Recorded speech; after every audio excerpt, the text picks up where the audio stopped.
Who else you want to play with? In today's game, Steph Curry. Yeah, that's the one. Steph Curry's the one that I want to play with. Every NBA player and their cousin wants to play with Steph Curry these days. That's a fact. I mean, if they want that coveted championship ring, or if they want a bag, or heck, like LeBron James, if they want to further their own legacy, the best way to do it is through number 30. And if you don't agree, well, you're wrong. I'm sorry. You see, from MVPs to All-Stars to role players, today I'm going to show you what happens to NBA players before and after playing with the greatest shooter alive. I'm going to start off with the Slim Reaper. See, before Kevin Durant played with the Chef, he already won almost everything a basketball player could want. MVPs, scoring titles, All-NBA teams, All-Star selections, the list goes on and on. But it stops right before the finish line. You see, as we all know, during his 8-year tenure with OKC, he never once brought home a championship, but his fortune changed immediately after he teamed up with Steph and Wardell Curry. And let's be real here, guys. If it weren't for that, KD would still probably remain ringless up until this day, and that's a fact. I mean, Steph literally saved KD's legacy by giving him 2 championships, which also allowed him to become back-to-back Finals MVP.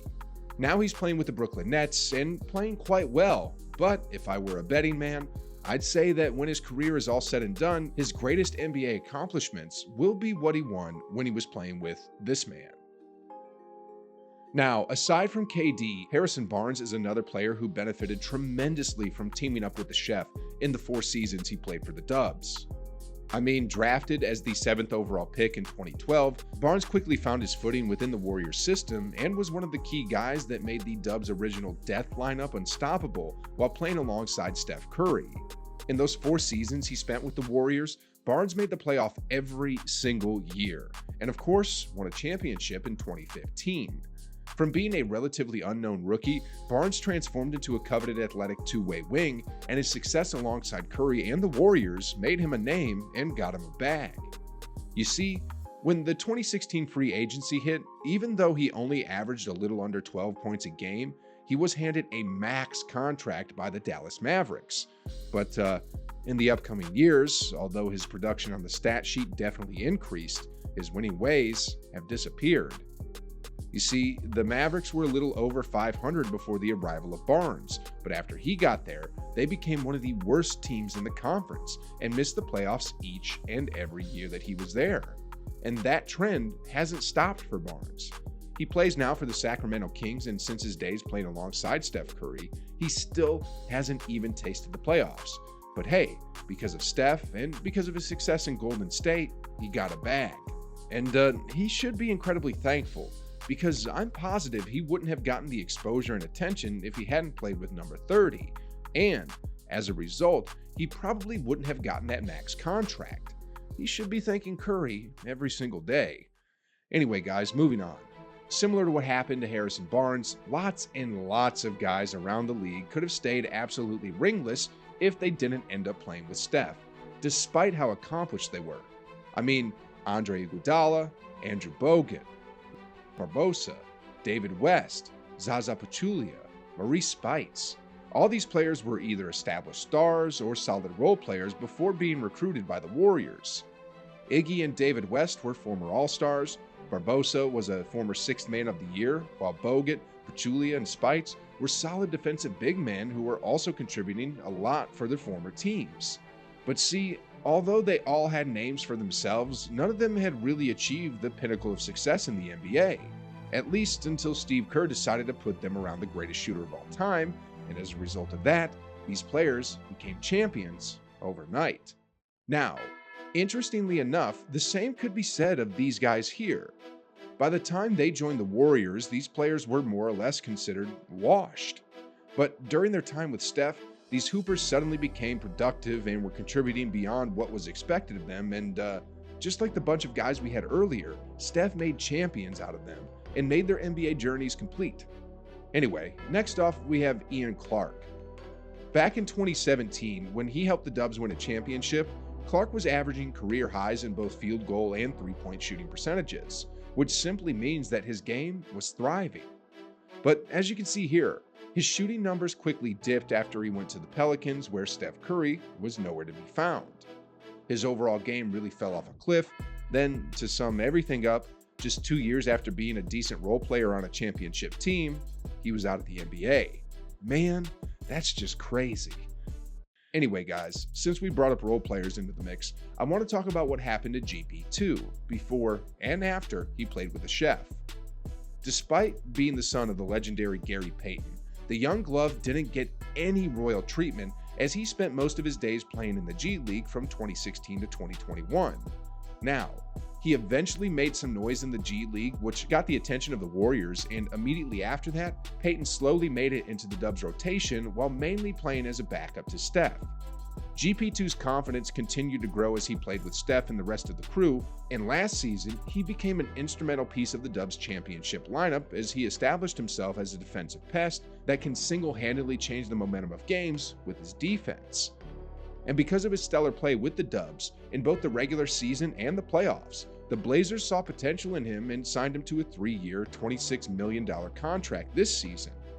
This would never have happened if he didn't play alongside Steph and Wardell Curry.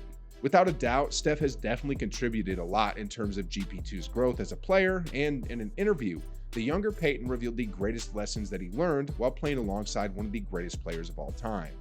He comes in, his work ethic is ridiculous, and he stays poised. He's always poised and calm, never panics, always takes time to think about, what's going on, think about how to solve some or whatever's going on, in his life. And then so on the court, what he's going to do. He's going to lead for you. He's going to be that leader that you need. He's going to show you by example, and he's going to go to bat for you. So I think just all around, 30's just a hell of a human being. Now, another player who went through a similar journey as GP2 was Jordan Kid Splash Poole.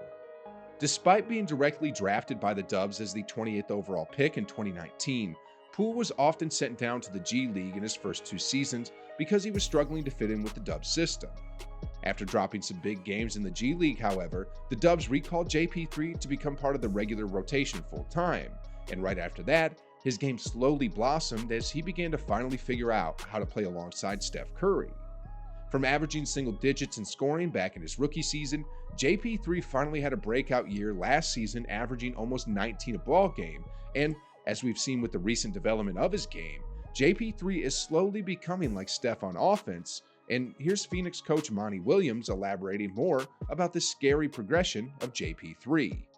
He's right there with all the top scorers in the league, so case in point, they're all hard to stop because they do it in so many ways. At the rim, mid-range, and from 3.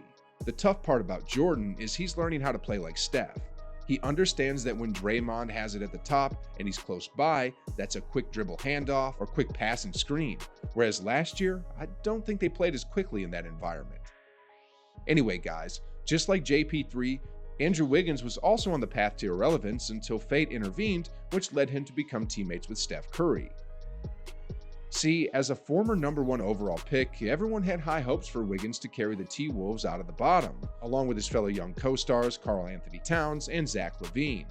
And during those 6 seasons he played in many, Wiggins delivered as advertised by averaging consistent numbers when it came to scoring. However, these were just empty calories, as those eye-popping numbers didn't exactly translate to wins or anything meaningful. The T-Wolves only won 166 games out of 276 with Wiggins, and even though he had the total package of a star, he was often criticized for being a one-dimensional player who only put up insufficient points while playing zero defense.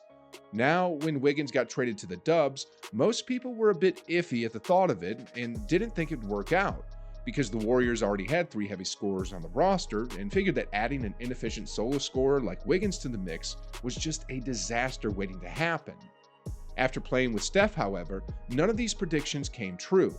See, from being just a volume scorer, Wiggins transformed into a two-way beast in just his 3rd season playing with the Dubs, who was both efficient and a team player. And I think it's safe to say that if it weren't for Steph's crazy performance against Boston, I'm sure that Wiggins could have even won a Finals MVP last year.